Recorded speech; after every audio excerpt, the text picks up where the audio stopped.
కొండపై క్యాంపింగ్, వారాంతాల్లో కొండల దారి పడుతున్న సిటిజనులు ఎందుకు? పూర్తి వివరాలకు చదవండి రేపటి సాక్షి దినపత్రిక.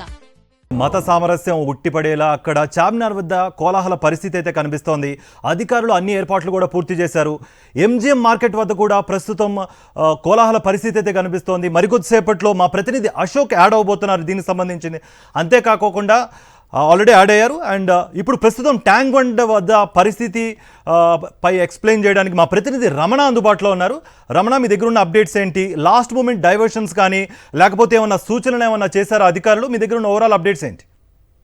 కార్తీక్, అంటే మనం చూడవచ్చు తెలుగు తల్లి ఫ్లైఓవర్ పైన ఉన్నాం. మనం ఒక్కసారి గమనించవచ్చు, సాయంత్రం అవుతున్న కొద్దీ మనకు రద్దీ ఎక్కువ అవుతున్న పరిస్థితిని మనం చూడవచ్చు. అయితే గతంతో పోలిస్తే మాత్రం కొంత ఐడల్స్, అంటే గణేష్ ఐడల్స్ ట్యాంక్ బండ్కు రావడం మాత్రం మనకు తగ్గినట్టుగా కనిపిస్తుంది. ఎందుకంటే ఈసారి గవర్నమెంట్ ఎక్కడికక్కడ 74 పాండ్స్ను మొత్తం హైదరాబాద్ చుట్టుపక్కల కూడా ఏర్పాటు చేసిన క్రమంలో ఇక్కడికి చూసే వాళ్ళ సంఖ్య మనకు ఎక్కువ కనిపిస్తుంది తప్ప ఇక్కడ మనకు నిమజ్జనానికి వచ్చే గణపతులు తగ్గిపోయాయని చెప్పుకోవచ్చు. అయితే ఇంత సమయం కూడా, అంటే మధ్యాహ్నం అంతా కూడా చాలా ఖాళీగా కనిపించింది, బోసిపోయినట్టు కనిపించింది. కానీ మొత్తంగా చూసేందుకు వచ్చేటి వాళ్ళు మాత్రం చాలా పెద్ద సంఖ్యలో ఉన్నారు. అయితే అన్ని ఏర్పాట్లు చేశారు. ముఖ్యంగా ఎవరిని కూడా, అంటే లోపలికి అలో చేయకుండా ఏదైనా చిన్న గొడవైనా కూడా వాళ్ళకి సర్ది చెప్పి పంపించే పరిస్థితులు అయితే మనకు కనిపిస్తున్నాయి. ఎలాంటి అవాంఛనీయ ఘటనలు జరగకుండా పూర్తిగా బారికేడ్స్ ఏర్పాటు చేసి కేవలం నిమజ్జనానికి వచ్చిన గణేష్ వెహికల్స్ని మాత్రమే లోనికి పంపిస్తున్న పరిస్థితిని మనం చూడవచ్చు.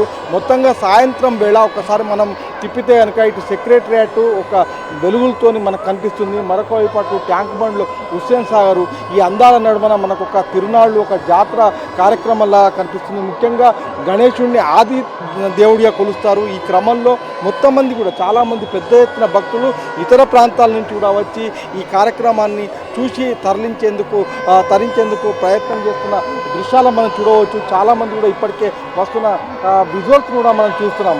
మరొక వైపు ఇటు ఒక్కసారి తిప్పితే కనుక ఇప్పటికి కూడా గణనాథులు పెద్ద ఎత్తున వస్తున్న దృశ్యాలను మనం చూడవచ్చు. మరొక వైపు ఇట్లాంటి గణేష్లు ఈ సాయంత్రం ఇంకా పెరిగే అవకాశం ఉంది, పెద్ద గణనాథుల విగ్రహాలు. కాబట్టి ఇంత సమయం కూడా, అంటే మధ్యాహ్నం అంతా కూడా చిన్న మట్టి వినాయకులు ఇళ్లలో పెట్టుకున్నవి, కాలనీల్లో పెట్టుకున్నవి మాత్రమే వచ్చాయి. ఇప్పుడు పెద్ద గణనాథులు తరలి వస్తుండడంతో పెద్ద ఎత్తున ఇక్కడ సందోహం అయితే మనకు కనిపిస్తుంది. ముఖ్యంగా సందడి వాతావరణం ఉంది.